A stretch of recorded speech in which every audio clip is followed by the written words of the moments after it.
everyone, my name is Gabby, and today I am wearing my lemons because we are discussing Season 7, Episode 7 of Marvel's Agents of S.H.I.E.L.D., entitled The Totally Excellent Adventures of Mack and the D. I love this episode so much. I think it is by far my favorite episode of Agents of S.H.I.E.L.D. of all time. It was filled with 80s gloriousness, heart, humor, a musical number. It was everything I could have asked from an episode of Agents of S.H.I.E.L.D. and more. This episode gave me things that I didn't know that I needed. It was the gift that kept on giving, and I'm so pumped to discuss it with all of you. If you haven't watched this episode yet, go and watch it. I promise you, you are going to love it. But for all of us who have watched this episode, let's start discussing spoilers because I have so many thoughts. So just a brief warning, my thoughts are going to be all over the place in this review. I tried to organize this review as logically as possible, but then I just realized that I'm kind of bouncing all over the place as I'm talking about one-liners at different moments and characters. So it's just sort of going to be a mishmash of thoughts. Bear with me. Going into this episode, I was expecting it to pick up right where the tag for 706 left off, and that did not happen. We got several scenes before that. One of them helped to set up the story narratively, and it was this conversation that happens between Deke and May, in which Deke is narrating all of the events that have happened in the 1980s with him and Mack, and essentially sets up the story as a frame story, which I thought was a really interesting choice, and I'm curious how Brent Fletcher, who wrote this episode, came to the decision to set up the episode in that way.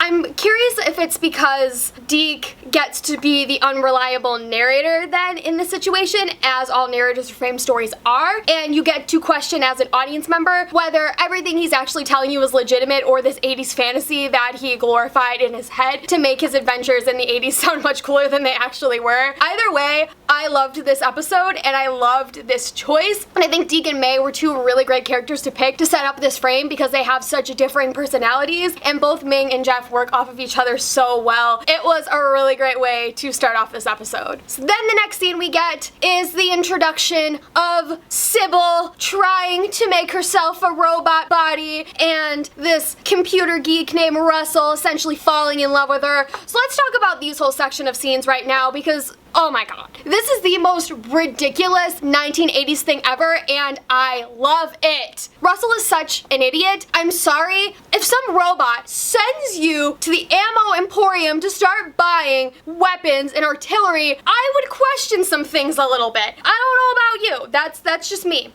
Seriously, I thought that these scenes were a really great way to set up the Chronicom's return to power, I guess, for lack of a better phrase, after Coulson blew up their entire ship in 706, and it was a really great way to pay homage to Chopping Ball, which is a really campy 1980s horror film that Mack actually makes references to, I believe, in season 4 during the Framework storyline. So it was really cool to get to see the fulfillment of those references. And the robots themselves looked amazing. From what I've heard from Brent and Jesse Boschko, who directed this episode, the robots were a pain in the ass, which I can only imagine the amount of technical difficulties and glitches and problems that would come with them. All of that aside, this episode looked great, the robots looked great, all of the shots with them were amazing, and props to all the people that were working with those robots and were able to pull that all together. You all did amazing, despite what must have been a really, really difficult challenge to work with those devices. So props to all of you. The Hunter robots were such a cool part of this episode and absolutely added to the 1980s gloriousness, and I was loving all of it. So then we finally get back to where our tag left off, and Deke is trying to reach out to Mack, and Mack is having absolutely none of it. He's still mad at Deke for killing Freddy, which I don't understand because in my mind, Deke killing Freddy had nothing to do with Mack's parents' death. In fact, I think Mack's parents were probably dead before Freddy was killed, but I understand Mack is going through it. But that in my mind just made me kind of upset. You can't blame Deke for doing what he did. If anything, he corrected the timeline because Freddy should have already been dead several years ago. Your argument there is a little bit invalid, but okay, you're going through it. It's fine.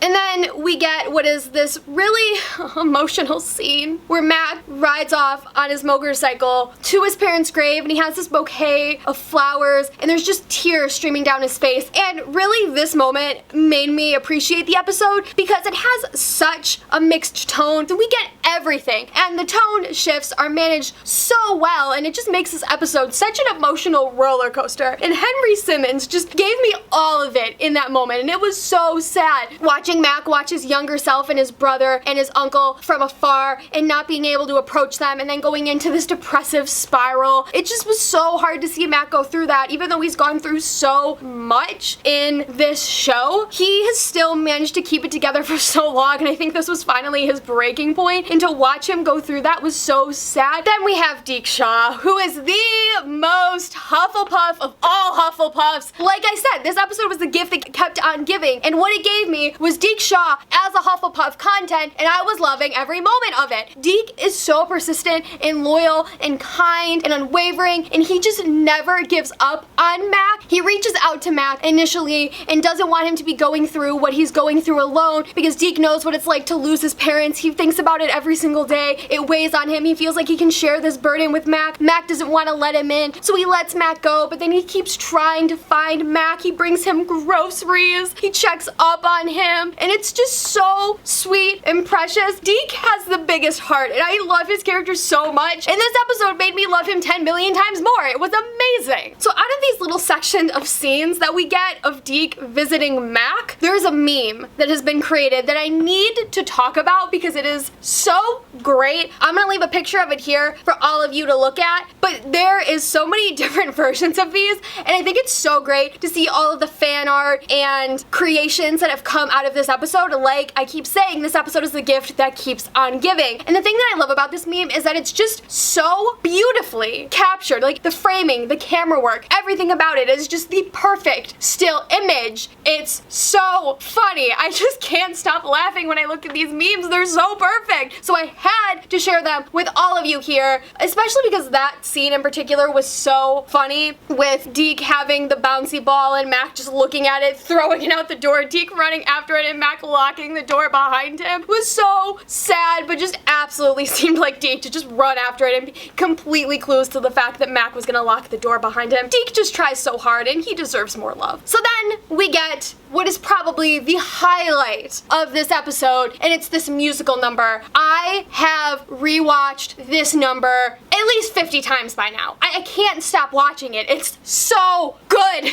I loved getting to have the whole anticipation and build up to this musical number. I remember watching the preview for this episode, hearing Jeff Ward singing in the background and being like, oh my god, there's a musical number, because before that, Chloe and Elizabeth did an Instagram live ahead of the premiere for season 7. They talked about there being a musical moment in one of the episodes, and then I was like, this is it, it's happening. And so the entire week I was just waiting for it and waiting for it and waiting for it, and then we get the confirmation through a scene that's released a day or two before the episode aired of the introduction to the Deke Squad. Oh my god, this is it. They have a band, the musical number is happening, they're singing Don't You Forget About Me from the Breakfast Club, and I was just on cloud 9 at the thought of finally getting this number. And we get to the scene where Mack goes to Schwaze's at Deke's invitation, is looking for Deke, asks the bartender, and the bartender sets up this whole musical moment and is like, hey, they're just about to go on for their encore, and we get this amazing intro for Deke. The camera tilts up, you start his boots, and you just get to see his whole amazing lover boy working for the weekend look. You get Deke's intro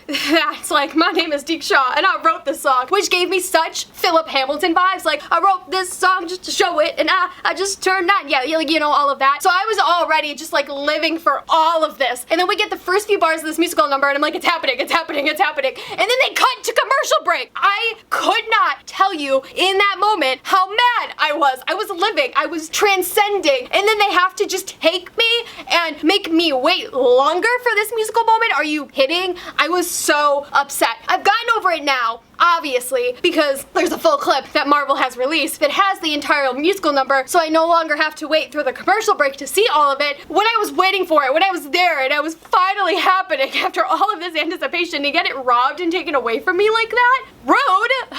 Then we come back to commercial break and we get another one of these scenes between Deke and May that continues to set up and establish the frame, and I was like, come on, no, I want the musical number, don't make me sit through another scene. But then we get the musical number and it was so good. I can't get over it. Jeff Ward, this was his moment to shine, and he crushed it. He crushed it like a boss. From everything. The costuming, which was amazing, and that was the first like little tease that we got of this musical number. That amazing, amazing, amazing costuming. Freaking red leather pants. The eyeliner. I can't get over it. It's so good. I mean, the costuming for the entire Deke squad is great, but like, the red leather pants, the red leather pants. Those boots, I will have to say, the boots. I like your boots. Those were pretty snazzy, and the heel on those. I was so happy that Jeff Ward's toe was healed by the time they filmed this episode so that he could dance and really just feel himself, because his dance moves were so cute. From like the rain fingers to the hips to the shoulders. Amazing. I love the fact that Jed and Mo were considering getting Jeff a movement coach to work on this musical number, and Jeff Ward was like, nah, I don't need any of that. Watch me serve. I loved it. I thought it was great that he just went out there and gave it his all. He did so good. And even better, the lyrics. He added Daisy's name into the lyrics. Deke tries so hard, and she's never gonna know about this unless he tells her. And how would that conversation even go if he did? I thought that was really sweet. And it was so fun to hear about the rehearsal process for all of this, to hear that Jed Whedon is the one that's doing all the instrumentation for this. That's insane. And then that Mo is the one that's doing all the backing vocals. I mean, wow. And Jeff Ward sounded amazing. He has a perfect 80s rock star voice. His recording was flawless. I need this single on Spotify. I need it. And I'm not the only person that's saying this, just as an FYI. We want the single on Spotify. Please give it to us. I will stream the ever-loving hell out of it. Alright, I think that's enough screaming about the musical number. It was so good though. Can you tell how much I'm in love with that musical number? Because I am. Quick sidebar. I love that the creative team was in this episode. So there were several Instagram posts of people who work behind the scenes at S.H.I.E.L.D. that had pictures with Jeff or were showing off their 80s outfits and 80s looks for the episode. And I love the fact that the show just really treats their crew and creative team like family, and that they got a little moment to shine in this episode. I don't know if any of you all knew that, so I figured I would share it here. That just made my heart really happy. I know that the bartender and Genesis were both individuals that work on S.H.I.E.L.D., and I think there were several other individuals as well that were in the crowd. Shout out to all of you for the amazing work you do on S.H.I.E.L.D. Your work does not go unnoticed, and I appreciate all the small things that you do to make these episodes come to life. Thank you so much. Your hard work is so immensely appreciated, and I'm glad that you got to take a little moment to enjoy yourselves and have fun in this episode. You all absolutely deserve it. Then we get to the scene after this musical number, which is a real gift. The dialogue in this scene is so great. For one, I find it funny how easy it is for Mack to be fed up with Deke. It doesn't even seem like Henry Simmons is acting. It just seems like he's able to be so easily annoyed with Deke, just like that. And it's gotten to the point where we've gotten enough scenes of Mack being annoyed at Deke that you can make a compilation out of it. Someone should do that. Another side note, like I said, there's lots of these because my thoughts are all over the place for this episode. I need that Tattletale cologne. What does it smell like? Does it smell like lemons? Does it smell like oranges? Is it citrusy? Is it floral?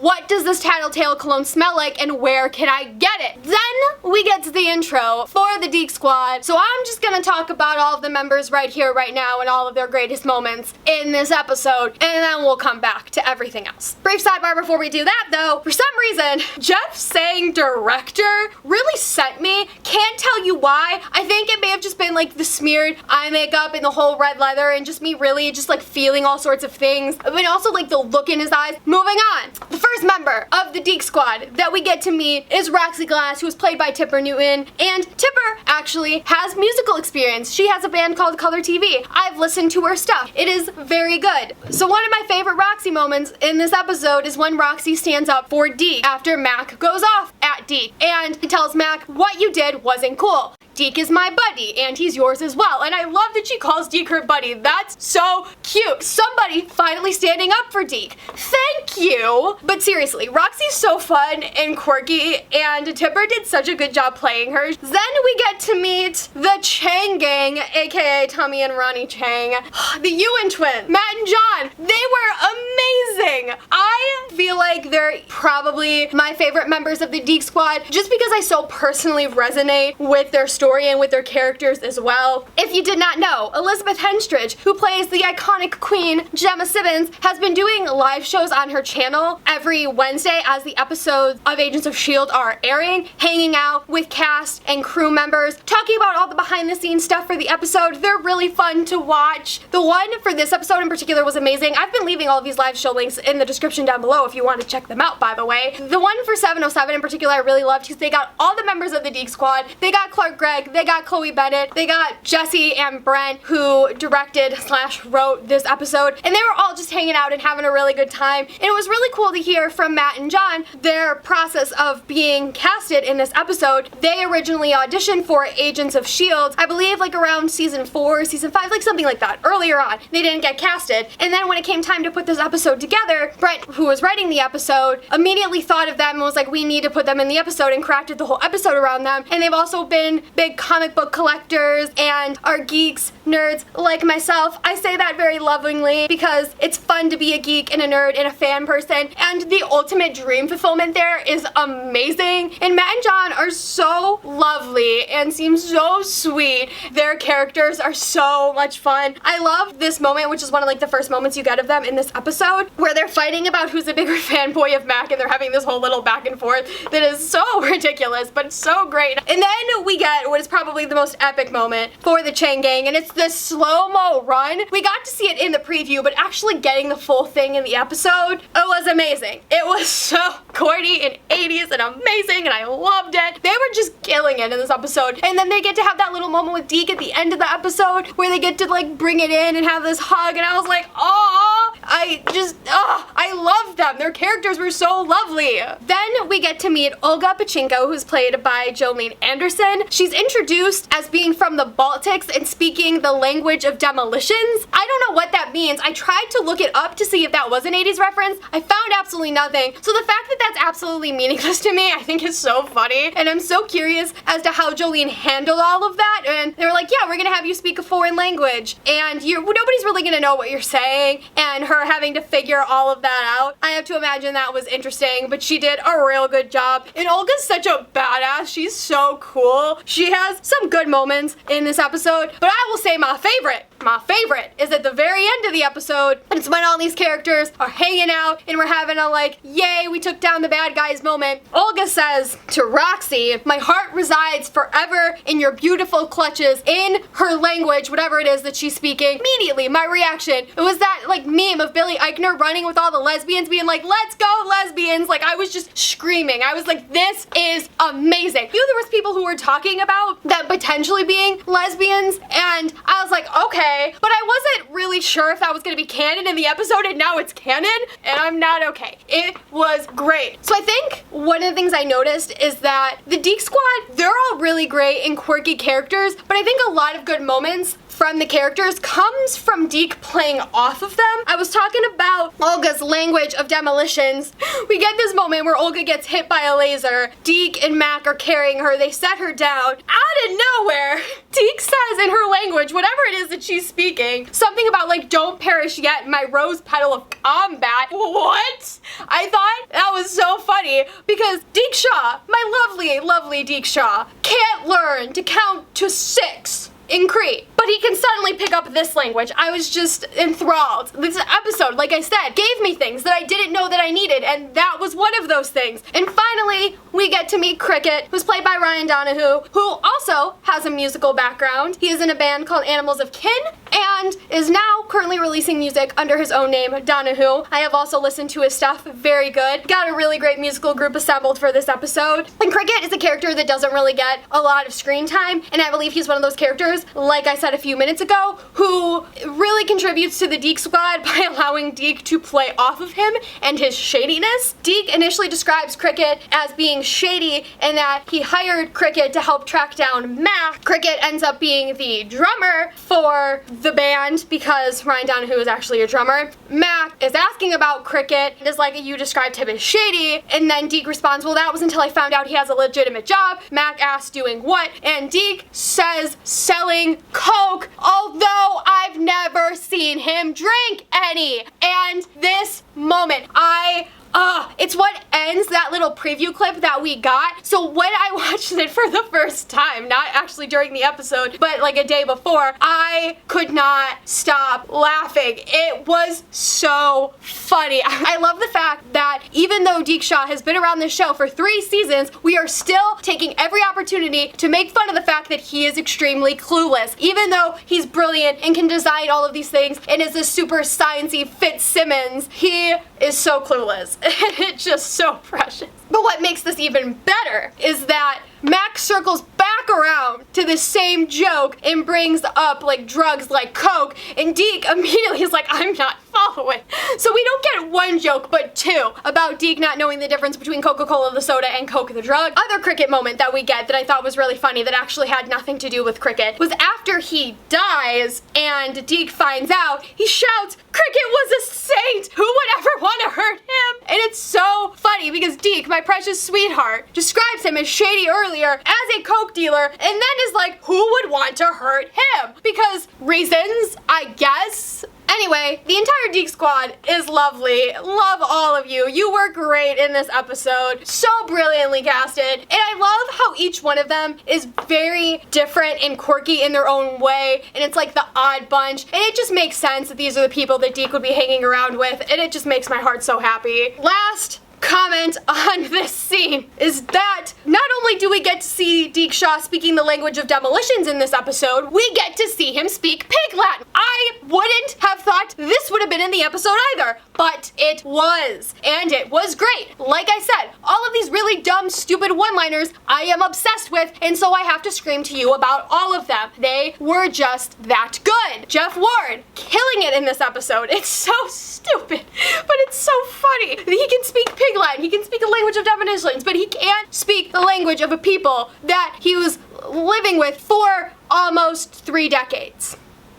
Then we go to the lighthouse, and I want to talk about set design because I haven't talked about set design at all for this show yet, which I don't know why, because the set designers are killing it on Agents of S.H.I.E.L.D. this season. I think particularly I noticed it in this episode because we get to see Swayze's and we get to see the lighthouse, and those are both sets that we've seen earlier in the season that have now been transformed to have a 1980s feel. And it's amazing that the set designers can take these static sets and do so much with them. Props to the set designers. You are killing it this season. I am grateful for the work that you do. I particularly loved the lighthouse, all the neon signs, the hot tub, the pinball machines, and the other old school games. It just seemed like such a cool set to be hanging out on. I loved it. So props to the set designers. Your work was amazing in this episode. Back at the lighthouse, we get to see Headroom Coulson, another great 80s reference. I love the fact that Brent was able to take advantage of the fact that Coulson got blown up at 706 and use that to put in another 80s reference into the episode. Well, I'm excited to see Coulson get his LMD body back in next week's episode. I am still very appreciative of Headroom Coulson that we got in this episode, and I have to imagine that Clark Gregg must have had a lot of fun filming all of the scenes for that, because it's definitely something different now the box as an actor and something you're probably not used to, and he did a really good job, and it was great to see Coulson again, because I knew we weren't going to be without him for long. So then we get a beautifully shot scene in this episode. I think, for one, the whole musical number was shot beautifully. The edits of Mack looking disappointed at Deke, all of the other band members, and Deke himself killing it. Like, that whole thing was beautifully shot together. But I particularly enjoyed this circle up before the gauntlet, because you have the camera that's, like, here looking up at everyone as they're, like, you know, circling up, and then you have this immediate cut as their hands all go up looking down at them, and it was just a really smooth transition between those two cuts, and it looked really cool, and I wanted to shout that moment out because I thought it was really well edited. So after this nightmare of a gauntlet happens, it looks really cool, but is a little bit yikes. Mack continues to insult Deke and his team, and Deke handles this situation perfectly, and ultimately this scene, this moment, felt like the definition of character growth and development, because Deke still stands behind his team and says, these people are my friends, they have my back, unlike you, who has given up on me, despite the fact that I have not given up on you. Oh my god, Deke Shaw, heart of gold. And you wanna know what he also does for Mack? He makes him a shotgun axe. Shotgun axe is back, baby. And I love the fact that this episode gave us that. It was so great. So then we we find out from this conversation between Roxy and Mack that Deke is checking in on Mack and his brother and bought them a drum kit, is being all sweet and adorable. As if I couldn't love Deke Shaw anymore, this episode gave me 9 million more reasons to love him. And how bad Mack feels when he's like, I didn't know. He was checking in on you. He was trying so hard. Everyone underestimates Deke Shaw, and he deserves better. Period. End of story. End of sentence. And it also hurts my heart that Deke is so upset at Mack for lashing out at him. He wants to make Mack proud because he doesn't see himself as a leader. He describes himself as a dreamer, which is the most Hufflepuff thing ever. Love it. But Deke is a leader. Like, he led the Deke squad. He put this whole team together. He kept working even when Mack, the director of S.H.I.E.L.D., gave up. That's character development. That's what being a leader is. And I hope that we get to expand upon this throughout the rest of the season and really see Deke Shaw become the leader that he is. But that moment with the Chain Gang, that was a good moment. It made my heart feel really warm and fuzzy inside. I'm just having a meltdown right now. So then we get lots more 80s references that I'll call out right here, right now. We get references to two great 80s songs, Here I Go Again and Walk Like an Egyptian, which I need to hear the Deke squad covers of. Need those on Spotify right now. Then we get the line from Mack, somewhere, somehow, someone's gonna pay, which was amazing. We get the handshake from Predator, which was beautifully shot. Have to imagine how cool that was for Jeff and Henry to shoot. And then we get this 80s costume montage with Mack, where he's changing into the Grease Lightning jumpsuit, and that looked really cool. So many good 80s moments. I loved them all. We get this moment where we're taking down the robots, and we have Deke and the Chain Gang walking in through the smoke, and Deke has this beautiful one-liner. He says, hey lugnuts, say hello to the Deke squad, and then he starts just firing his gun like a badass. And then, as if this scene couldn't get any better, Deke has a freaking toothpick in his mouth. We're going there. We went there. I don't know why that was such a big deal for me, but it was. Can you tell that I've just lost my composure completely? I've just done. This episode has unraveled me, and I knew I wasn't gonna survive, and I haven't. I'm a like shell of the person I was before. I'm unstable.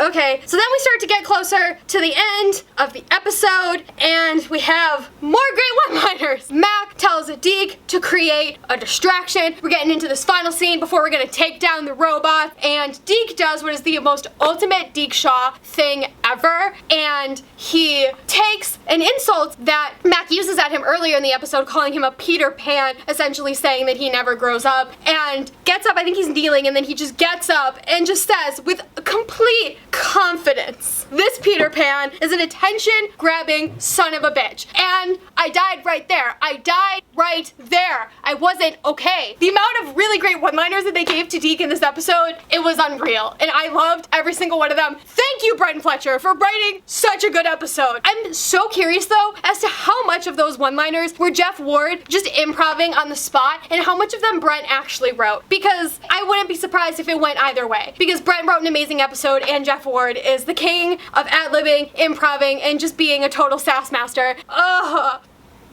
So the last thing, we end this episode, we end this fight sequence, and Deke goes to Mack and calls him Mack Daddy. Mack is immediately like, no. I'm not sure if this is a direct 80s reference, but in my mind, I jumped to the Black Eyed Peas song, The Time Dirty Bit, which is a riff on The Time of Her Life, which is Dirty Dancing. And so that's a skip and a jump to an 80s reference, and if that's what that was, I love that, because they were trying so hard this episode to fit in all the 80s references, and I find that so funny if that's the thought process that was going on there. But Mack Daddy, oh, so great. So then we have this really endearing scene at the end with Deke and Mack going back to Uncle Marcus's house, I'm assuming, and Mack finally getting the courage to go and visit the younger version of himself and his brother. And Deke talks about all of these things that he knows about Mack, all the small details, like that Mack got grade A's on his report card, and that he cried reading Where the Red Fern Grows. Oh, my heart! Mack finally having that little model car that he finished and being able to have the courage to give it to the kids, you know, finally being able to do that, taking that step forward. And also, Deke may have bought/fixed Uncle Marcus's car, because Mack makes a comment about that, which I thought was really sweet. I don't know how he had the money to do that, but he did that. Oh, that whole scene. And the bit at the end about the saxophone, Jeff Ward ad-libbed that, and I thought that was was so great. Oh, imagine having that much talent and range. I can't.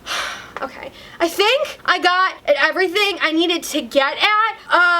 Okay, one thing that I missed. So the blood and gore in this episode is perfect. We get 3 characters that die: Cricket, his girlfriend, and Russell. I loved how campy the deaths looked because it just added to the 80s references and 80s vibe all the more. Because normally blood on S.H.I.E.L.D. looks real because the characters have to actually look like they're dying. Jesse, Bochco, and Brett just had a field day with it, and they were just like blood everywhere. And normally I'm not like a horror person. Normally I'm not a big fan of the blood, but because it looked so fake, I was having fun with it, and I thought they actually did a really good job with that. So 2 thumbs up. Okay, and lastly, we have to talk about the costumes because I really haven't had a moment to like fully gush about the costumes, so we're doing that right here, right now. We get Deke Shaw looking like an Abercrombie & Fitch model in this outfit that he's been wearing, I think, for the past few episodes. Still wanted to appreciate it here nonetheless because I don't think I really got the opportunity to appreciate it in the previous reviews, so we're doing that now. Then we get to see Deke in his first 80s look, which is these acid wash jeans and pink shirt, and I believe he's wearing the gray jacket at that point too. Oh, the 80s, the acid wash jeans, love it.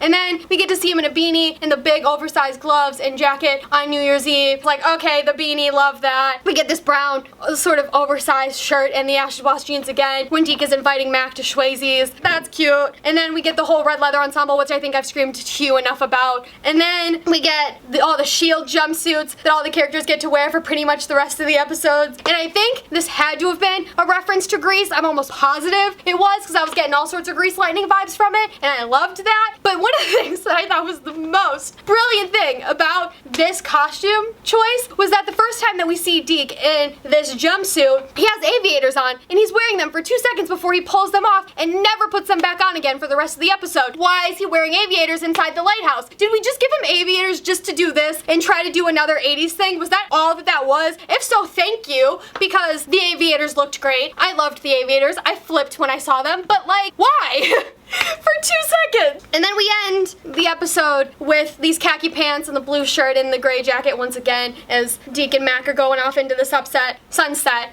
Wow, words. We end with the patterned sweater that just screams Fitzsimmons. But overall, the costuming in general in this episode was great. The entire looks for the Deke squad was perfect. I just couldn't get enough of the costuming. S.H.I.E.L.D. costuming team, get yourself an Emmy because the work that you've been doing in this season is amazing. And this 80s episode had so many different looks and costumes, and I have to imagine how much hard work went into putting all those looks together. So good job to the costuming team. Thank you for the work you've been doing this season. I love all of you. I did it! I think I got through everything. This review was a mess. I think it's very long, but it's okay because I had fun screaming about this episode. We'll go back to normal reviews again next week. This episode was me just having a good time. I originally tried to do the whole 80s look, the whole working for the weekend look, but I couldn't take myself seriously, so you're getting the lemons instead. I hope you enjoyed this mess. I had lots of fun fangirling about this episode. I hope you enjoyed watching me. Thank you so much for watching. If you want to see more of me being a mess, you can follow me on social media. My links are in the description down below. I will see you next time in a new video. Goodbye!